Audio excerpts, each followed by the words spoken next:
wabarakatuh. Alhamdulillahi rabbil alamin, wassalatu wassalamu ala ashrafil anbiya'i wal mursalin wa ala alihi wa ashabihi wa man tabi'ahum bi ihsanin ila yaumiddin, amma ba'du. Tuan-tuan muslimin dan muslimat yang dirahmati Allah, malam ni kita sambung perbincangan kita berkaitan dengan sirah An-Nabawiyah melalui kitab Ar-Rahiqul Makhtum. Kita sampai pada tajuk gabungan ketenteraan terakhir. Kesombongan pemerintahan Rom telah mendorong mereka untuk menolak kebenaran hidup serta mendorong mereka untuk membunuh penduduk Rom yang berani masuk Islam, seperti yang mereka lakukan terhadap Farwah Ibnu Amru Al-Juzami yang sebelum itu menjadi gubernur di Ma'an yang berada di bawah kekuasaan Rom. Tuan-tuan yang dirahmati Allah, satu tabiat, satu perangai kuasa-kuasa besar dunia ini ialah sombong. Jadi antara kuasa besar dunia yang ada di zaman Nabi sallallahu alaihi wasallam ialah Rom. Mereka juga ada sifat sombong. Tara mana kesombongan mereka? Pertama, mereka tak boleh terima kebenaran. Jadi bawa Rasul, bawa Al-Quran, bawa kebenaran risalah Nabi, semua ditolak. Jadi inilah salah satu daripada tanda kesombongan, ialah menolak kebenaran. Jadi kalau siapa-siapa yang menolak kebenaran, maka dia adalah orang yang sombong. Itu yang pertama. Yang kedua, tuan-tuan, kerana kesombongan juga mereka bertindak terhadap siapa-siapa sahaja yang masuk Islam. Lebih-lebih lagi kalau masuk Islam itu orang yang pernah satu ketika bernaung di bawah kerajaan Rom. Contohnya berlaku di satu wilayah yang sebelum ini berada di bawah kerajaan Rom, iaitu wilayah yang dikenali dengan Al-Ma'an. Jadi wilayah Ma'an ini, gubernur dia bernama Farwah Ibnu Amru Al-Juzami. Farwah ni pilih untuk masuk Islam. Bila dia pilih untuk masuk Islam, maka dia menjadi sasaran Rom. Antara bentuk sasaran, tekanan, bahkan juga penindasan yang dilakukan oleh Rom terhadap Farwah ialah dia ditangkap hanya kerana dia masuk Islam. Lepas itu disumbat masuk dalam penjara. Tak cukup ditangkap, tak cukup disumbat masuk dalam penjara, penyudah dia dipancung, badan disalib, dia bergantung di tiang, nak tunjuk kepada orang ramai jangan siapa-siapa pun yang berada di wilayah Rom cuba untuk memeluk Islam. Ini yang kata sombong ni. Bukan setakat dia tak boleh terima kebenaran, dia tak boleh terima orang lain menerima kebenaran. Bukan setakat dia tak mau buat baik, dia tak boleh tengok orang lain buat baik. Bukan setakat dia tak mau kepada Islam, dia tak boleh tengok orang nak kepada Islam. Ini tuan-tuan, manusia ni bila puncak jahat dia jadi sampai macam tu. Kemudian tak cukup lagi, bila dah badan dia disalib, kepala Farwah yang memeluk Islam ini diletakkan di satu mata air yang dikenali dengan Arfa. Mata air Arfa ini berada di Palestin. Jadi pasal apa letak di mata air? Pasal ni tempat tumpuan orang. Jadi orang duk mai ambil air untuk minum, mai ambil air untuk kegunaan binatang ternak, mai ambil air untuk kegunaan lain. Jadi air ni tempat tumpuan. Bila orang mai ambil air, tengok kepala manusia dipenggal. Orang pekat duk bercakap, pekat bersembang, kepala ni kepala siapa? Farwah, orang hak biasa jadi gubernur. Lepas tu pekat tanya pasal apa dia dipancung? Pasal masuk Islam. Ini tuan-tuan kekejaman yang dilakukan oleh Rom. Jadi kalau kita tengok ni, kita rasa padan Rom ini diajak cukup-cukup oleh para sahabat radhiyallahu anhum. Nanti kita akan baca bagaimana serangan-serangan hebat dilakukan oleh para sahabat untuk meruntuhkan kerajaan Rom. Kemudian melihat betapa sombong dan bongkaknya negeri Rom, maka Rasulullah sallallahu alaihi wasallam mempersiapkan pasukan yang besar pada bulan Safar tahun ke-11 Hijrah. Jadi macam tu punya perangai Rom menyebabkan Nabi sallallahu alaihi wasallam siap satu pasukan dalam bulan Safar. Pasukan besar. Tahun bila tuan-tuan pasukan ini disiapkan? Iaitu pada tahun yang ke-11 Hijrah. Jadi kita sendiri boleh nampak dah, bulan Safar tahun yang ke-11 Hijrah. Makna tuan-tuan, bulan Rabiul Awal Nabi sallallahu alaihi wasallam wafat. Jadi Nabi bentuk pasukan ni dengan wafat Nabi satu jarak yang sangat dekat. Pasal itu tajuk yang diletakkan ini adalah pasukan terakhir yang dibentuk oleh Nabi sallallahu alaihi wasallam dalam bulan Safar tahun yang ke-11. Baginda sallallahu alaihi wasallam memilih Sayyidina Usamah ibnu Zaid sebagai panglima pasukan. Baginda mengarahkan untuk membangunkan kemah di Balqa dan Darum di wilayah Palestin dengan tujuan untuk menakut-nakutkan pasukan Rom sekaligus mengembalikan kepercayaan orang-orang Arab yang menetap di daerah sempadan agar tidak ada orang yang beranggapan bahawa masuk Islam itu akan membahayakan nyawa. Ini tujuannya.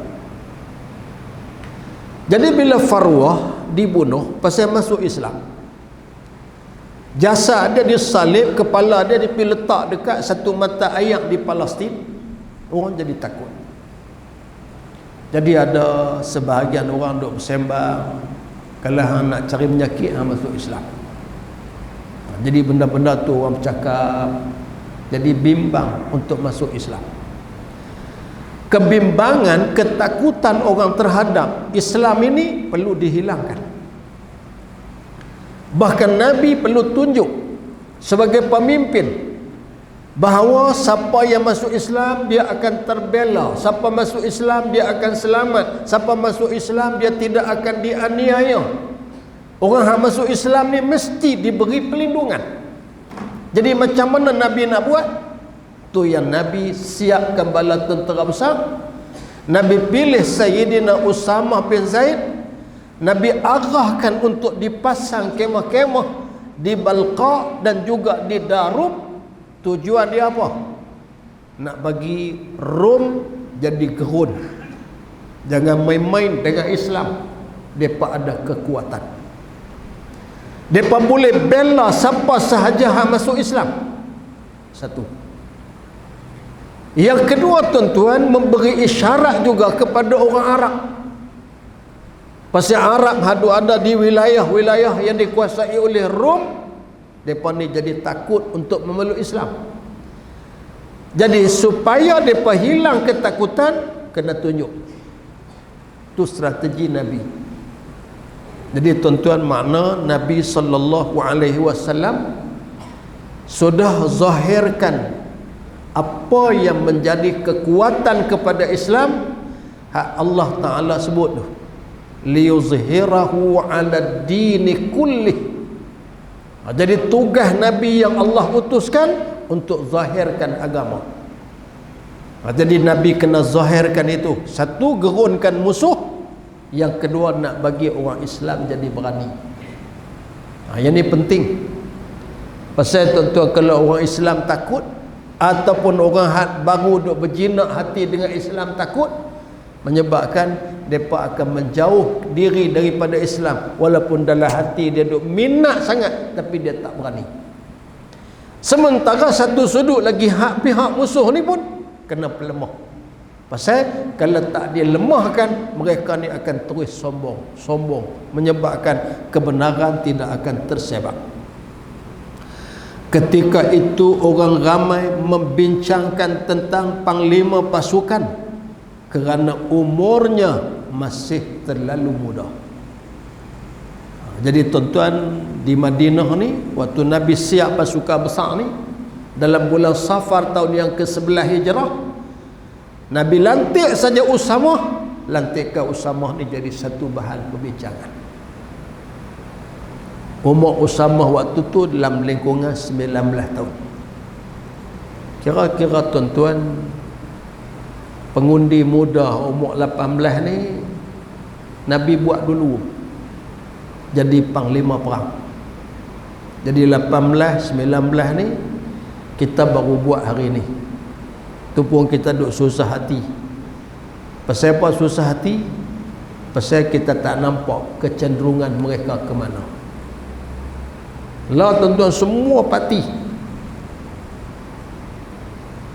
pakat bimbang, pakat takut ke mana anak-anak muda umur 18. Jadi berumur lagu kita ni orang boleh cula. Dia ni apa? Dia ni parti apa? Dia ni warna apa? Dia ni akan undi siapa? Tapi anak-anak muda ni tak boleh cula. Pasal mereka ni tak tahu kecenderungan kepada parti mana. Kadang-kadang dia duduk senyap, kadang-kadang dia tak mau bersembang, kadang dia buat tak tahu, kadang dia buat tak erti. Kita tak boleh jangkau. Jadi satu tugas tuan-tuan kita hari ni, lagu mana nak mendekati mereka. Susah juga ni. Tapi ya, berjuang ni susah. Bila sebut kata perjuangan, susah. Nabi dulu sudah memberi satu pengiktirafan kepada Sayyidina Usamah, hak umur tak sampai 20. Ada juga riwayat kata umur dia lebih dah waktu tu daripada 20. Tapi mudahnya mudah berbanding dengan sahabat-sahabat lain. Sahabat-sahabat lain tuan-tuan pada waktu itu yang biasa dengan peperangan ramai, daripada Sayyidina Abu Bakar, Sayyidina Umar, Sayyidina Osman, Sayyidina Ali, ni semua para sahabat yang sudah terbiasa dengan peperangan, teruji di medan peperangan, mereka ni hebat di medan peperangan. Tiba-tiba Nabi pilih Sayyidina Usamah bin Zaid, umur terlalu muda. Jadi tajuk pilihan Nabi ni jadi satu perbincangan. Pekat duk bahas, pekat duk bincang. Kalau zaman kita lah, dia tulis dalam Facebook. Gagian netizen ni dia tulis, dia pekat duk bahas tajuk tu. Nah, sampai jadi polemik dalam masyarakat. Mereka tidak segera memenuhi panggilan untuk bergabung. Jadi seruan untuk menyertai peperangan ni yang dibuka orang macam dia jadi sejuk. Dia tak mau nak sambut. Dia tak ramai sungguh macam biasa. Kalau biasanya Nabi kata aku sendiri pimpin, dia pekat turun mai. Tapi hak ni dia pekat duk tengok kok jauh, boleh ke ni? Bodoh sangat ni. Dia jadi macam tu. Mengetahui hal ini, Rasulullah sallallahu alaihi wasallam bersabda, jika kamu tidak meyakini kepimpinannya, ini bererti kamu tidak meyakini kepimpinan ayahnya. Kamu tak yakin kepada Usamah bin Zaid, artinya kamu tak yakin kepada Zaid bin Harithah. Ayah dia Zaid bin Harithah. Kamu tak ingatkah, kamu tak kenalkah siapa dia Zaid bin Harithah? Zaid bin Harithah satu panglima perang yang Nabi sallallahu alaihi wasallam utus dia memimpin pasukan. Di antara pasukan besar yang Nabi utus dia ialah menghadapi Rom dalam perang Mu'tah. Perang Mu'tah ni tuan-tuan, Nabi hantar 3,000 orang tentera dipimpin oleh Zaid bin Harithah. Tapi Nabi abang dah, Nabi sebut dah, andainya Zaid ini gugur akan diganti oleh Ja'far bin Abi Talib. Andainya Ja'far gugur diganti oleh Abdullah bin Rawahah. Nabi sebut tiga-tiga ni gugur. Jadi artinya tuan-tuan, seperti Zaid bin Harithah, orang yang pernah pimpin bala tentera dan syahid di medan perang. Dia kalau sampai syahid di medan perang ni tak ada tolak banding. Mati hak paling tinggi kedudukan tuan-tuan ialah mati syahid. Pimpin pasukan tentera, patuh arahan Nabi, kemudian berdepan pula dengan bala tentera Rom yang cukup besar. Dia sanggup hadapi, dia sanggup pikul arahan itu. Artinya dia satu pemimpin yang hebat. Kamu tak yakin pada Usamah macam kamu tak yakin pada bapa dia. Itu kata Nabi. Demi Allah, dia benar-benar orang yang layak memegang kepimpinan. Jadi Nabi sallallahu alaihi wasallam tegaskan, Usamah hak aku lantik ni benar-benar layak. Jadi Nabi nak bagi syarat apa tuan-tuan pada kita? Ada ketika umur bukan jadi penentu untuk memberi penilaian dan dilantik ke satu-satu tanggungjawab. Masih ada orang kadang-kadang kita ni, tak boleh, mantah lagi, bodoh sangat lagi hampa duk bagi tu, bagi dia cerdik sikit. Ni aku makan garam dulu pada dia. Tu kadang-kadang terbit daripada kita, menilai seseorang dengan satu pandangan, kita meremehkan, mempelekeh dia.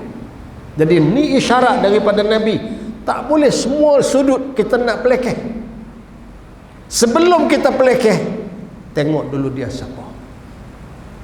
Tu Nabi ajak kita tuan-tuan supaya membuat penilaian yang positif dulu sebelum memberi penilaian yang negatif. Ialah satu orang pemimpin mesti orang nilai. Orang akan nilai, budak lagi pengalaman tak ada, masih mentah, masih tak banyak lagi lalui cabaran dalam hidup. Jadi orang nilai begitu kadang-kadang. Jadi Nabi nak ajak, sebelum nilai negatif, cuba tengok yang positif.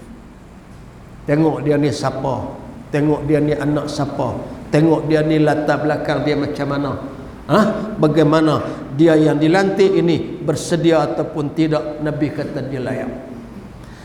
Dia benar-benar orang yang paling kucintai, Nabi tegaskan. Dan dia adalah orang yang paling dicintai oleh orang-orang selepasku tiada. Jadi aku, kata Nabi, paling sayang dekat dia, dan dia ni akan disayangi oleh orang ramai selepas aku tak ada. Tuan-tuan yang dirahmati Allah, siapa dia Usamah bin Zaid ni? Jadi kita pun perlu tahu sikit lah, peringat, walaupun kita duk biasa dengar. Nah, tambah hari itu kita duk dengar Osama bin Laden. Osama bin Laden tu orang putih, orang Inggeris, orang tuan-tuan Amerika yang letakkan begitu. Bahasa Arab ialah Usamah. Itu yang dulu orang sebut nama Osama bin Laden ni, dia akan baca sejarah Usamah bin Zaid. Nama tu sama. Nah, cuma ialah zaman berbeza, watak yang berbeza, dan wallahu alam ada orang kata tuan-tuan tu mereka yang tajah. Kita tak tahu hakikat sebenar. Nah, banyak dalam dunia ni propaganda, permainan yang kita tak boleh baca. Tapi tuan-tuan, Usamah bin Zaid ni siapa? Pertama, Usamah dilahirkan 7 tahun sebelum hijrah Nabi sallallahu alaihi wasallam ke Madinah. Jadi tuan-tuan boleh ukur lah umur dia macam mana. 7 tahun sebelum hijrah dia lahir. Kelahiran dia tu sangat mengembirakan. Sangat mengembirakan. Nabi terima wahyu 13 tahun sebelum hijrah. Jadi waktu dia lahir ni adalah waktu yang Nabi berdepan dengan cabaran yang hebat. Orang duk kena seksa, para sahabat kena tindas, Islam ditolak, jadi perasaan Nabi tertekan. Tiba-tiba orang mai habaq, wahai Rasulullah, sudah dilahirkan satu anak lelaki oleh Ummi Aiman.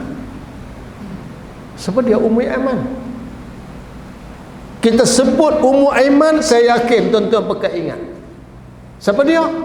Inilah pengasuh Nabi sallallahu alaihi wasallam. Sampai Nabi pernah sebut, Nabi kata Ummu Aiman ni ibu aku. Selepas daripada wafatnya ibuku yang sebenar, Sayyidatina Aminah.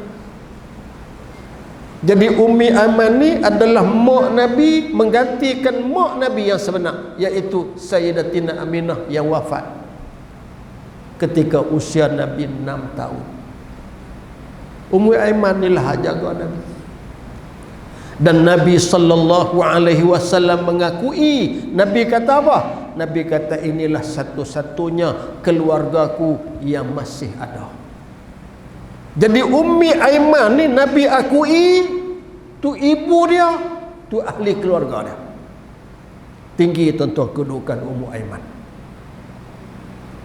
Jadi boleh jadilah pada waktu dia duk mengasuh Nabi ni, dia ni anak gadis, masih muda. Mak Nabi wafat, dia mengasuh Nabi, dia jaga Nabi, kasih dia macam seorang ibu kepada satu anak. Dan anak tu sangat istimewa, iaitu Nabi Muhammad sallallahu alaihi wasallam. Tu dari sudut ibu kepada Usamah. Siapa pula tuan-tuan ayah kepada Usamah? Ayah kepada Usamah ialah Zaid bin Harisah. Zaid bin Harisah ni anak angkat kepada Nabi sallallahu alaihi wasallam. Sebab tu kalau kita analisa tuan-tuan, Usamah bin Zaid ni memang terlalu istimewa. Mak dia mak Nabi. Mak dia adalah mak angkat Nabi. Ayah dia anak angkat Nabi sallallahu alaihi wasallam. Pasal tu Nabi gembira dengan kelahiran Usamah. Nabi seronok, tuan-tuan tak tahu nak apa. Sehingga Usamah ini oleh kerana ni anak kepada anak angkat Nabi Zaid bin Harisah, seolah-olah Usamah itu menjadi cucu yang sangat disayangi. Riwayat menceritakan tuan-tuan bahawa usia Usamah sama dengan usia Sayyidina Hasan bin Ali. Hasan cucu Nabi, anak kepada Ali, anak kepada Sayyidatina Fatimah. Usamah anak kepada Zaid dan juga isterinya Ummu Aiman. Jadi tuan-tuan, waktu mereka kecil-kecil ni, Hasan kecil lagi, Usamah kecil lagi, Nabi selalu ambil cucu ni, tak terima dia. Tapi dua ni berbeza tuan-tuan. Hasan bin Ali, tubuh dia kalau tengok dari kepala sampai ke pinggang semacam dengan Nabi sallallahu alaihi wasallam. Muka dia muka Nabi. Tubuh dia tubuh Nabi. Sekat. Jadi kalau tubuh Nabi, tuan-tuan bayanglah warna kulit dia, segak dia, kacak dia, kanak-kanak yang sangat kacak, sangat segak, Nabi tak terima dia.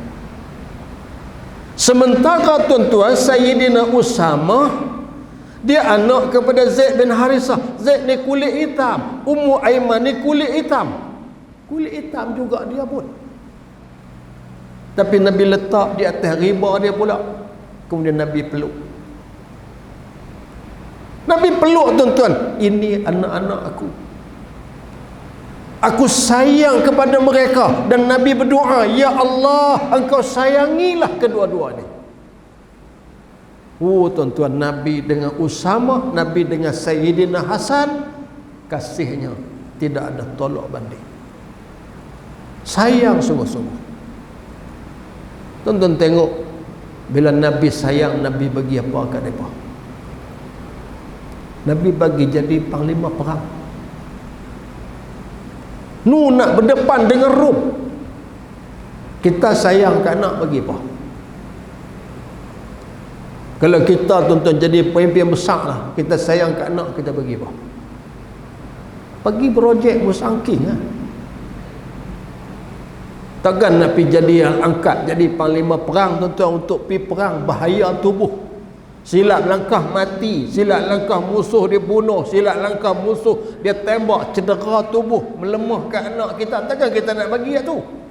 Tapi Nabi sayang kepada Usama, dilantik sebagai panglima perang. Sayang kepada Zaid bin Harithah, lantik sebagai panglima perang. Makna sayang kepada anak, sayang kepada kekasih.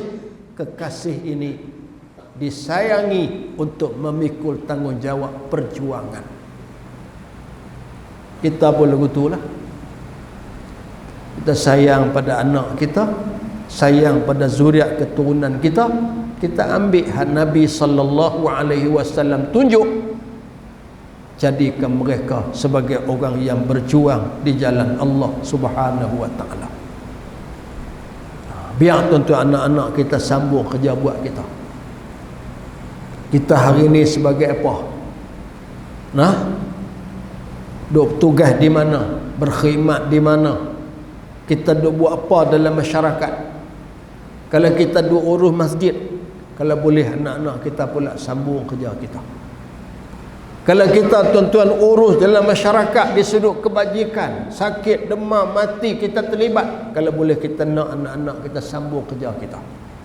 Biar jadi satu kebiasaan dalam keluarga. Biar mereka faham bahawa mereka juga kena tiru kehidupan ayah mereka.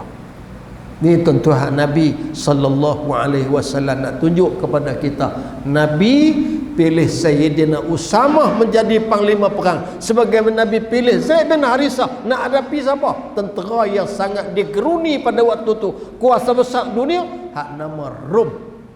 Tu hak Nabi pilih. Kemudian disebabkan sabdaan ini, lepas Nabi khutbah, lepas Nabi syarah tu, maka orang ramai terus bergabung bersama pasukan Usama ibn Zaid. Jadi bila Nabi bersyarah dah tentang Usama, Nabi beri keyakinan tentang keupayaan dia, maka orang ramai pun mula berimpun, makin ramai untuk menyertai peperangan. Hanya kerana ada khabar tentang Rasulullah sallallahu alaihi wasallam sakit, maka mereka menjadi kurang bersemangat untuk meneruskan perjalanan hingga mereka mengetahui apa yang Allah takdirkan untuk baginda sallallahu alaihi wasallam. Jadi tuan-tuan, Sayyidina Usama pimpin bala tentera bulan Safar ni keluar daripada Mekah keluar daripada Madinah sampai di satu tempat. Tempat ni namanya ialah Al-Jurf. Sampai di Al-Jufri dia berhenti. Kebetulan waktu tu sampai berita tuan-tuan yang diutuskan oleh Ummu Aiman sendiri. Jadi Ummu Aiman bagi maklumat kepada Usama berkaitan dengan perkembangan Nabi sallallahu alaihi wasallam yang waktu tu sedang agak tenat. Waktu Usama nak keluar tu pun dia berjumpa dengan Nabi. Memang dia tengok keadaan Nabi tu agak uzuk, tapi Nabi dua arah keluar. Tu dia pi pun berat hati. Bukan tak mau laksana arahan Nabi, bukan takut berdepan dengan Rom, tapi berat hati nak tinggal Nabi, yang Nabi pada waktu itu sedang sakit. Jadi duk bimbang keadaan Nabi, macam mana keadaan Nabi tu. Sampai di Jurf dapat berita Nabi sallallahu alaihi wasallam tenang. Kemudian rupa-rupanya Allah juga mentakdirkan gabungan pasukan ini adalah gabungan pasukan pertama pada masa kekhalifahan Sayyidina Abu Bakar As-Siddiq. Jadi tuan-tuan, Nabi wafat, waktu pasukan ni sampai di Jurf, mereka terpaksa patah balik, urus jenazah Nabi selesai, lantik khalifah selesai. Khalifah Sayyidina Abu Bakar As-Siddiq lepas saja dilantik jadi khalifah. InsyaAllah nanti kita akan berjumpa tuan-tuan kisah-kisah itu. Kalau tak silap ingat saya, lebih kurang 13 hari selepas dilantik jadi khalifah.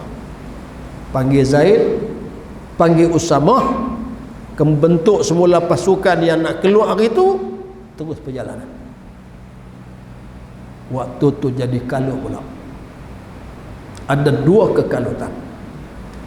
Satu, bila tuan-tuan wafat Nabi, jadi murtad dunia umat Islam. Yang tak murtad Madinah, Mekah, Taif. Hak lain habis kacau. Ada hak balik kepada agama asal, ada hak pergi ikut tuan-tuan geng-geng Nabi palsu, ada hak tak mau bayar zakat, macam-macam jadi sekitar Madinah. Jadi wilayah-wilayah yang sebelum dikuasai oleh Islam waktu zaman Nabi jadi kalut. Tiba-tiba tuan-tuan, Sayyidina Abu Bakar As-Siddiq arahkan Usama untuk terus perjalanan. Jadi orang bertikai, Abu Bakar, apa jadi dengan kita? Nak jadi apa dengan kita ni? Di saat dunia Islam sedang kalut, di saat kita berdepan dengan masalah dalaman, tiba-tiba kita nak hadapi musuh di luar. Bahaya kita ni. Ini tuan-tuan pandangan orang kepada Sayyidina Abu Bakar. Tapi di sinilah kebijaksanaan Sayyidina Abu Bakar Siddiq. Sebab tu kalau tuan-tuan ikut ucapan Tok Guru Haji Abdul Hadi Awang, waktu dia lancarkan Pustaka Permata Ummah buat di Putrajaya, jadi antara tulisan Tok Guru Haji Hadi tuan-tuan yang sangat hebat hari ni ialah berkaitan dengan Pak Khalifah. Jadi satu soalan orang tanya kat Tok Guru, waktu Tok Guru menulis tentang cerita Pak Khalifah ni, mana hak paling berkesan di hati Tok Guru? Kita tuan-tuan kan bila kita baca kisah Pak Khalifah ni, Abu Bakar, Umar, Osman, Ali, sudah tentu kita ni bila baca kita akan rasa tertarik dengan siapa-siapa. Kita terasa lebih orang ni. Kita terasa lebih orang ni ada kelebihan berbanding. Contoh begitulah. Jadi Tok Guru ni tertarik yang mana? Mana yang hati lebih condong? Kalau tengok kepada buku ni, hak paling terbaik Umar Al-Khattab. Paling terbaik buku ni. Kalau kita tuan-tuan orang tanya kita buat penilaian ni, kita tahu Umar apa sen, tulis besar, tulis terbaik. Tapi Tok Guru tak jawab gitu. Tok Guru kata tiap-tiap empat mereka ni, tiap-tiap seorang memiliki keistimewaan tersendiri. Sayyidina Abu Bakar, orang yang sangat mempercayai Nabi di saat orang lain tak percaya kat Nabi. Balik daripada peristiwa Isra Mi'raj tu, orang tak percaya kat Nabi. Sayyidina Abu Bakar percaya sampai diberi gelaran As-Siddiq. Kemudian Tok Guru sebut lagi Sayyidina Abu Bakar ni orang yang cerdik. Apa kecerdikan dia? Dia punya bacaan politik dia tentu waktu tu sangat hebat. Di saat negara umat Islam dalam bahaya, dia boleh hantar pasukan yang disusun oleh Nabi untuk berlawan dengan Rom. Dia cerdik. Pasal dia boleh baca tuan-tuan keadaan pada waktu itu. Kalaulah pasukan ni semata-mata duduk dalam negeri, jaga semata-mata begitu, biasa. Sayyidina Abu Bakar ni dia yakin kekuatan yang ada ni sudah cukup untuk pertahan Madinah. Maka satu pasukan kena hantar keluar. Bila hantar keluar pasukan ni, tujuannya nak bagi tuan-tuan orang melihat jangan main-main dengan Islam. Bila dia berani hantar keluar pasukan pergi berlawan dengan Rom, artinya dia ada kekuatan. Bila dia ada kekuatan, jangan duk try buat lebih kurang ke dia. Sungguh tuan. Bila Usama ni pergi, dia pimpin bala tentera besar pergi, kemudian lawan dengan Rom, tiba-tiba Rom kalah. Dia balik tuan-tuan dengan barang-barang harta rampasan perang, balik dengan kemenangan, menyebabkan ni hak dulu hak jadi murtad, hak nabi palsu, hak apa semua ni, dengar Usama balik, dia kata cari penyakit. Lagi dia talah mai kat kita pula. Kalau Rom pun dia boleh kalahkan, apatah lagi kita. Ini bacaan tuan-tuan Sayyidina Abu Bakar As-Siddiq yang menyebabkan dinilai bacaan dia sangat hebat. Allahu Rabbi, hebat tuan-tuan pemimpin-pemimpin ni. Orang hak pikir agama, orang hak bertanggungjawab untuk angkat Islam, orang yang bertanggungjawab untuk menzahirkan kehebatan Islam ni, inilah orang-orang yang Allah Subhanahu wa taala pilih, antaranya Sayyidina Abu Bakar As-Siddiq. Cuma tuan-tuan jawapan dia hebat. Pasal ada dua pertikaian untuk dia. Satu, kamu nak hantar bala tentera pada waktu bahaya. Ni negara kita macam ni, kamu nak hantar pergi. Yang kedua, kamu nak kekalkan Usama. Orang duk pertikai banyak dah daripada hari tu lagi, kamu nak kekalkan dia. Apa yang dijawab oleh Sayyidina Abu Bakar? Sayyidina Abu Bakar kata, siapa aku untuk nak lipat bendera yang sudah dikibarkan oleh Nabi sallallahu alaihi wasallam. Nabi dah kibarkan bendera perang, Nabi dah isytihad dah perang. Apa nak suruh aku lipat bendera, nak suruh aku gulung taruh bendera? Siapa aku? Hebat dia. Yang kedua, siapa aku nak menukar kepimpinan yang sudah dilantik oleh Nabi sallallahu alaihi wasallam. Tu tentu apa tu? Tu nak bagi isyarat kepimpinan ni berkesinambungan. Jangan buat projek baru. Nak buat projek baru, jangan sampai berhenti hak lama. Sambung. Hak baru-baru lah.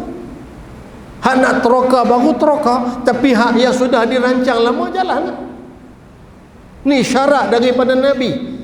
Tuan-tuan, sama dengan kita. Tak kira di mana. Lah tuan-tuan ni, surau kita sangat hebat. Pondok yang nak dibangunkan hebat. Kita akan jadikan di sini tempat ilmu. Perancangan dah ada, susun datuk gak kerja dah berjalan apa semua. Takdir Allah yang memimpin pada hari ini tak ada. Nak ganti hak baru, jangan mula lain, tapi sambung. Buka balik ketih-ketih kerja hak lama. Depa dulu cadang nak buat apa? Depa dulu rancang lagu mana? Tengok dulu. Lepas daripada tu tambah baik. Hak mana boleh terus. Hak mana perlu tambah baik. Hak mana perlu baiki. Yang mana tuan-tuan kita perlu ubah sikit, kita ubah. Tapi ambil kira hak lama. Ini satu penyakit ada kadang-kadang tuan-tuan. Dia tak mau hak lama. Oh, dia kata ni hak orang dulu tahu tapi kita hak baru pula. Jenuh. Pasal apa jenuh? Tukar pula selepas kita, dia buat baru pula. Lepas tu tak sudah. Tu yang jadi kerja tak sudah.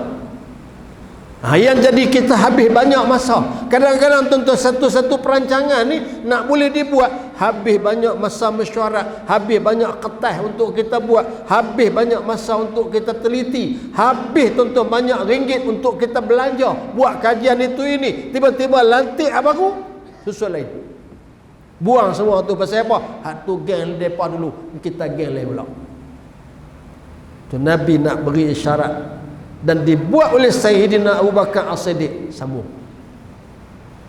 Maka tuan-tuan, selepas daripada tu Sayyidina Abu Bakar wafat. Hak Sayyidina Abu Bakar buat, Sayyidina Umar pula sambung. Sebab tu dia peluasan Islam tu hebat. Di zaman Sayyidina Abu Bakar boleh masuk tuan-tuan sebahagian daripada Parsi, sebahagian daripada Rom. Mai zaman Sayyidina Umar dia sambung. Jadi luas. Tu yang wilayah Islam jadi luas. Kekuasaan Islam jadi besar bila para sahabat sambung kerja generasi yang lalu. Kita tuan-tuan juga mengambil pengajaran daripada apa yang dilakukan, menyebabkan inilah kejayaan besar kepada Islam, kejayaan besar tuan-tuan kepada dakwah, dan menyebabkan Islam itu berada dalam satu keadaan yang sangat kuat. Tuan-tuan yang dirahmati Allah, antara lain tuan-tuan alim ulama sebut pasal apa Nabi pilih Usamah, pasal apa Sayyidina Abu Bakar kekalkan Usamah. Tadi kita sebut dah, Usamah ni anak siapa, Usamah ni keupayaan dia macam mana. Di samping tu tuan-tuan alim ulama baca juga sejarah Usamah. Usamah ni dia mula nak menyertai peperangan waktu perang Uhud. Perang Badar kan Nabi keluar pergi itu, Nabi tak buka banyak waktu tu. Jadi perang Badar ni ramai sahabat tak ikut. Melainkan 313 tu saja. Bila nak jadi pula perang Uhud, pekat daftar termasuk Sayyidina Usamah. Tapi waktu tu dia kecil ni. Dia masih kanak-kanak, tak remaja lagi. Bila dia main tuan-tuan duduk berdiri tu, Nabi tolak. Nabi tak bagi pasal umur tak cukup. Jadi umur ni umur yang belum sesuai untuk masuk ke medan perang. Tu waktu Uhud. Lepas tu 2 tahun selepas Uhud, waktu perang Khandaq. Perang Khandaq ni perang Ahzab. Jadi bila sampai perang Ahzab, Usamah dengan kawan-kawan dia hak sebaya ni main pula. Main ni duduk berdiri dalam barisan saf, nak daftar jadi pasukan perang. Dia berdiri tuan-tuan, dia duduk jenjat buat pergi tinggi. Pasal apa? Pasal nak pergi sama. Nak bagi ni, Nabi tengok kesungguhan dia, tengok kemahuan dia, tengok tuan-tuan kesediaan dia, tengok dia dah besar, dia bukan kecil lagi. 2 tahun lepas dia masih kecil, tapi hari ni dia sudah besar. Dia buat jinjak bagi tinggi. Akhirnya Nabi pilih dia. Nabi pilih dia tuan-tuan, dia pikul pedang di belakang dia. Berjalan dengan penuh gagah. Pasal dia terpilih menjadi satu pasukan daripada pasukan tentera Islam menghadapi tentera Ahzab. Tahun bila? Tahun yang kelima selepas hijrah. Lepas pada tu perang apa lagi? Perang Hunain. Waktu perang Hunain ni berlaku selepas pembukaan kota Mekah. Mana hak buka kota Mekah pun dia terlibat.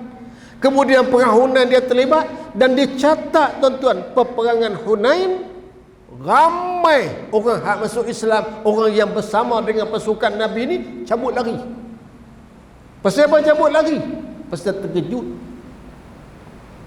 Hunain ni perang yang tuan-tuan selepas daripada pembukaan kota Mekah. Kota Mekah dibuka dalam bulan Ramadan, Hunain berlaku dalam bulan Syawal. Tahun yang sama, tahun yang ke-8 Hijrah. Peperangan pembukaan kota Mekah 10,000 bala tentera. Hunain 12,000. 12,000 ni 2,000 daripada kalangan orang Mekah hak baru masuk Islam. Jadi Hunain berlaku perjalanan dari Mekah nak pergi ke Taif. Tengah jalan tu satu lembah nama Hunain. Tentera Islam sampai. Tentera Islam dia jalan tuan-tuan 12,000 ni ramai, dia berjalan panjang begitu. Jadi hak depan sekali dia masuk lembah Hunain. Bila masuk ke lembah Hunain, tanpa mereka sedari, tanpa mereka sangka, rupanya tentera-tentera Taif, hak mai dari Taif tu, suku Hawazin, suku Thaqif, sudah berkubu di lembah Hunain ni. Habis dah segala lubang, segala tanah tinggi, segala apa semua mereka kuasai habis.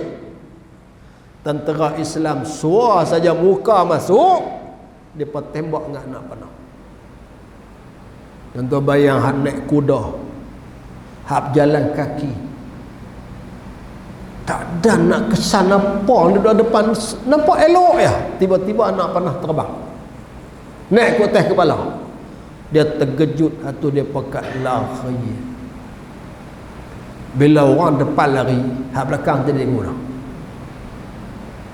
Hak belakang bukan tahu apa berlaku, tapi oleh kerana hak depan pekat lari pula kecamuk, menyebabkan hak belakang kata duk tunggu lagi. Dia apa cabut lari. Lari ni tuan-tuan berselerak tapak. Jadi yang berbaki, yang tidak lari hanyalah satu kumpulan kecil. Sebahagian daripada kumpulan kecil ini ialah Sayyidina Usamah bin Zaid. Nabi tengok tak benda ni? Nabi tengok tuan-tuan. Nabi perhati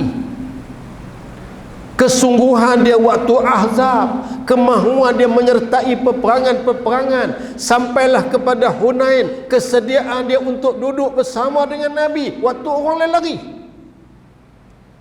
Sampailah Nabi panggil balik tu baru mai, bentuk balik pasukan, baru lawan balik, kemudian baru menang tuan-tuan tentera Islam dalam peperangan Hunain, tapi cabut lari dulu. Tu ujian tuan-tuan, sahabat jadi macam tu, kalau kita agak jadi leguna. Hai dia tak lari Ustaz di zaman mak kilau. Oh, jangan main tuan-tuan sehari-dua ni mak kilau saja kita.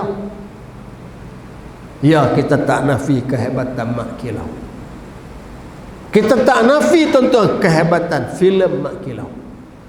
Lah kutip saya ingat 100 juta dah dapat. Hebat. Nah, habis tak biasa masuk wayang pun pakat masuk. Habis tuan-tuan pakat duk tengok ni hukum masuk wayang jadi lagu mana dia tahan duk kira hukum lagi. Mak kilau jom. Kan, bukan kita masuk nak buat maksiat, tapi tengok perjuangan. Hebat tuan-tuan. Memang orang masuk pakat duk puji, pakat cerita bagus, pakat cerita apa. Keluar semangat, lah pakai tengkolok merata. Tinggal kerih yang tak boleh di pinggang lagi. Tapi sayang tuan-tuan, dia ambil semangat mak kilau dari sudut silat, dari sudut tengkolok, dari sudut baju, dari sudut lagunan nak lawan penjajah. Tapi berkelahi orang Islam ni tak payah. Cara duk kelahi je kita. Kelahi pasal politik, kelahi pasal mazhab, kelahi banyak tuan-tuan kita bergaduh. Nah, kebimbangan kita. Cerita mak kilau tidak dihayati. Tu sebab tu kadang-kadang tuan-tuan ada juga orang ni dia tengok benda-benda lagu tu dia pergi duk ambil hak lain-lain. Dia datang mak kilau lu jangan main, dia tadi ada ilmu batin, dia belajar ilmu batin tu. Balik maduk zikir wirid pergi duk tapa di mana pula nak ambil ilmu batin tu, tengok-tengok Jumaat tak pergi dah. Boleh jadi tuan ni kacau. Lepas tu dia pergi duduk menuntut apa di mana tuan-tuan, tengok-tengok mengundi budak dah. Dia kata dulu mak kilau kan pernah mengundi. Dia buat lagu tu pula. Jenuh kita. Duk kempen nak ajak pula, nak bagi dia sedar pula untuk apa siapa. Pasal dia duk ambil semangat mak kilau tak ketua puncak. Kita ambil pengajaran. Mak kilau jihad perjuangan dia. Bagus tuan-tuan, dipamerkan akidah dia, dipamerkan amalan dia, dipamerkan tasawufnya, dipamerkan jihad perjuangan dia. Hebat. Benar-benar tu kita harap dia ambil. Tapi ambil dengan ilmu, bukan ambil dengan semangat. Kalau semata-mata semangat, tak jadi. Tu para sahabat radhiyallahu anhum, Allah didik mereka, Nabi didik mereka, asuh mereka. Asas yang paling penting ialah akidah yang sebenar. Tu tentu hak ada kepada para sahabat, sebab tu mereka hebat. Kemudian Sayyidina Usamah ini juga menyertai peperangan Mu'tah. Perang Mu'tah, hak ayah dia pimpin tu dia sertai. Maknanya dia reti tuan-tuan, dan dia faham macam mana menghadapi Rom. Tentera Rom ni lagu mana? Usamah ni tahu. Pasal tu Nabi pilih dia. Jadi dia sudah menyertai peperangan daripada usia dia kanak-kanak, usia dia remaja, sampailah hari ni dia sudah jadi anak muda. Tu Nabi pilih dia. Pengalaman yang sudah dia lalui. Pengalaman ni penting. Waktu almarhum Tok Guni Aziz, dia kata kalau ada ilmu secupak, pengalaman kena ada segantang. Kena ada segantang. Jadi tuan-tuan, bijaknya Nabi SAW nak meninggalkan teladan kepada umat, untuk umat ni menilai dan melihat. Ada orang, ada ketika usia dia muda, tapi dia ada kematangan, dia ada kelebihan. Bagi tuan-tuan kepada dia walaupun umur dia muda. Masa ada anak-anak nak lantik jadi imam, dia tak boleh, tak boleh. Hang tengok jadi imam apa muda lagu tu. Orang tua-tua banyak lagi. Itu satu sudut ya. Tapi bila kita bagi tengok-tengok, masya-Allah, dia boleh buat pembaharuan, dia buat kemajuan, dia buat tuan-tuan sampai orang pekat, ui, lain macam tu imam kita. Depa tak panggil tu imam, depa panggil adik imam pasal muda lagi. Panggil abang imam pasal muda lagi. Tapi tuan-tuan, dia boleh bawa. Sebab tu pernah berlaku di zaman Sayyidina Umar Abdul Aziz, waktu dia jadi khalifah. Kan tuan-tuan, cerita ni masyhur. Ada satu rombongan main nak mengadap dia. Adalah mereka ni nak bawa benda-benda apa, mereka nak sampaikan. Jadi Khalifah Umar Abdul Aziz ni tanya. Dan rombongan ni sampai, dia tanya, ni siapa nak jadi juru cakap? Siapa nak cakap mewakili kumpulan?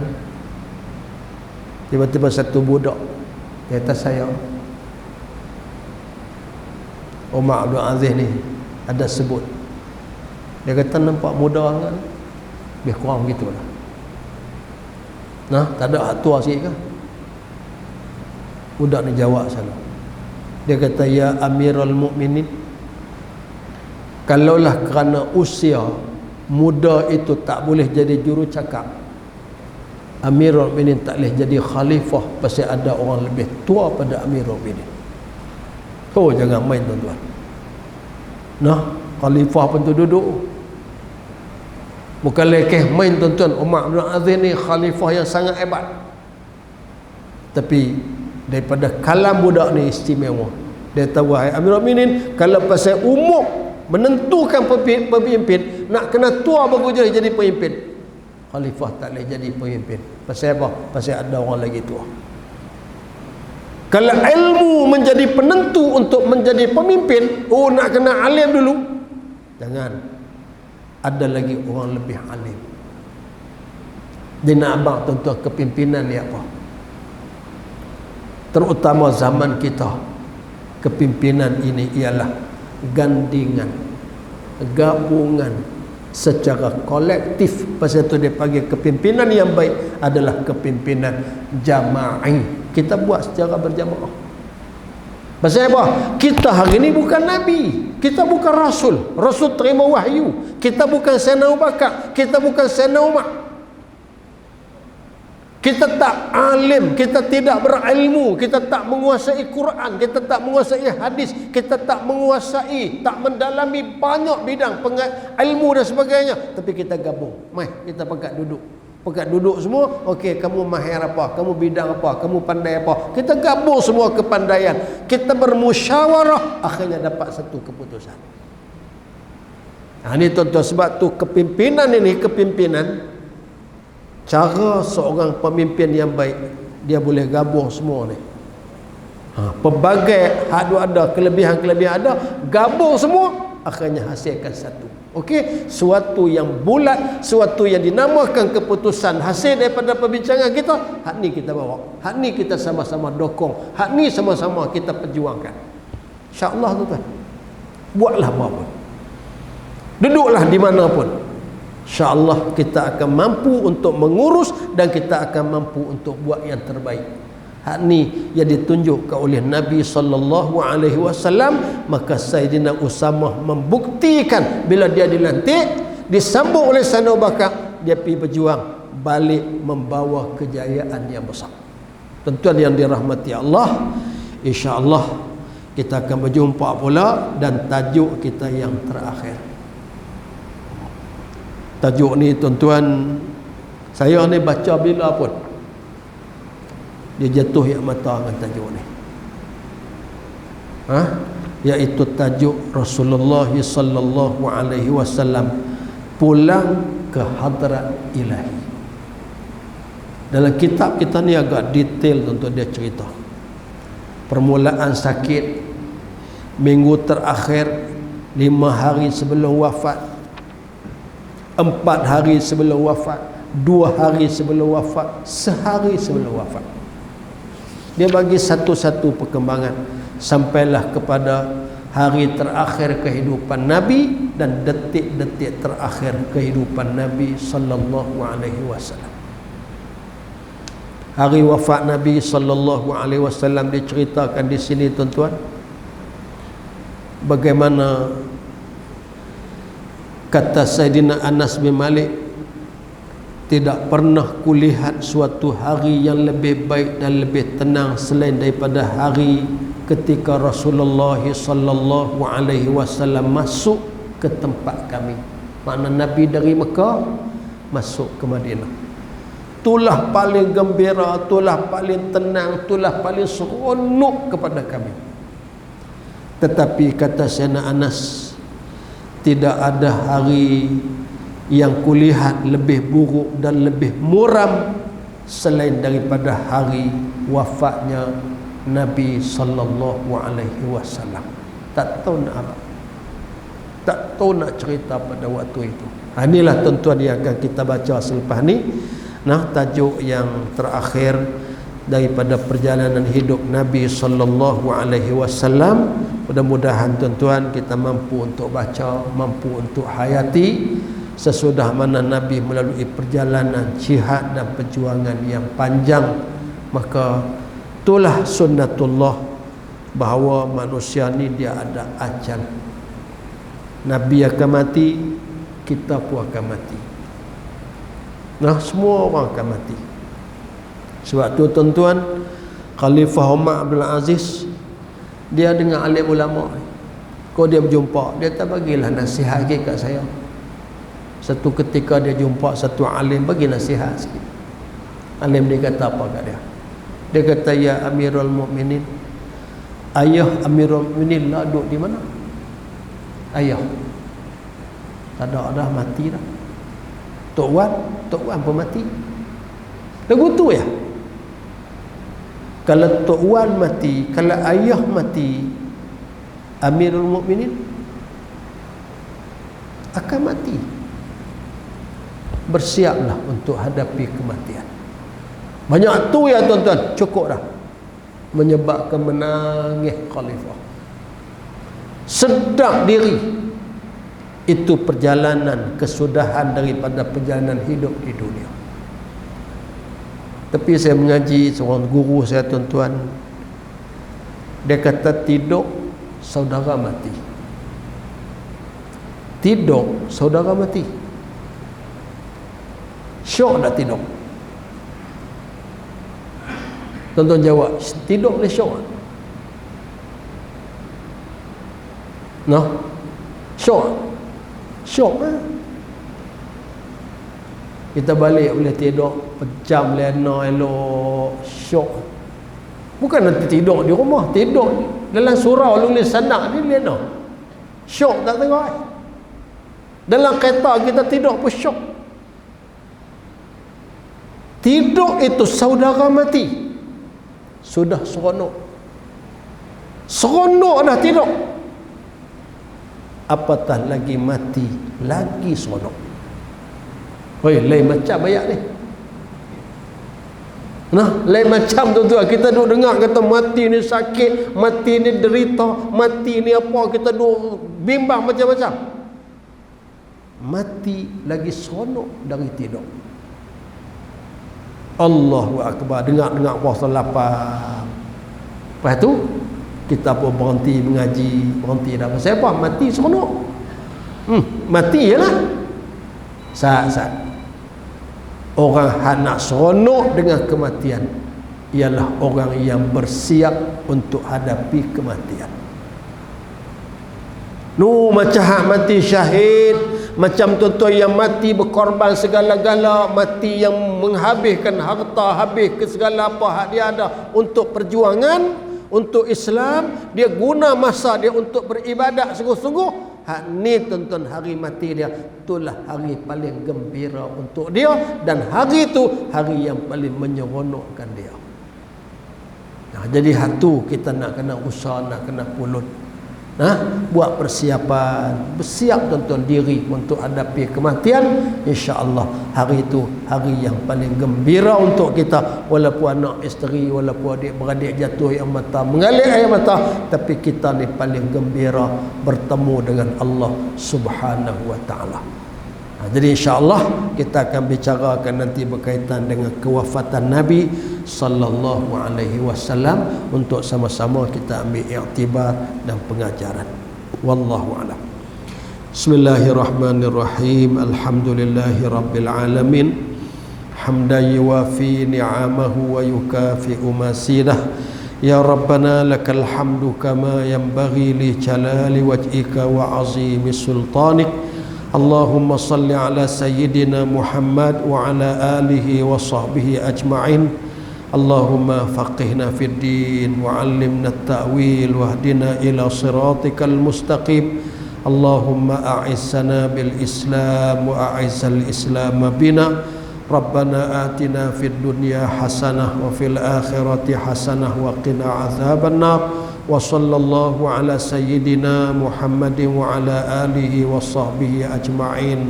Walhamdulillahi rabbil alamin.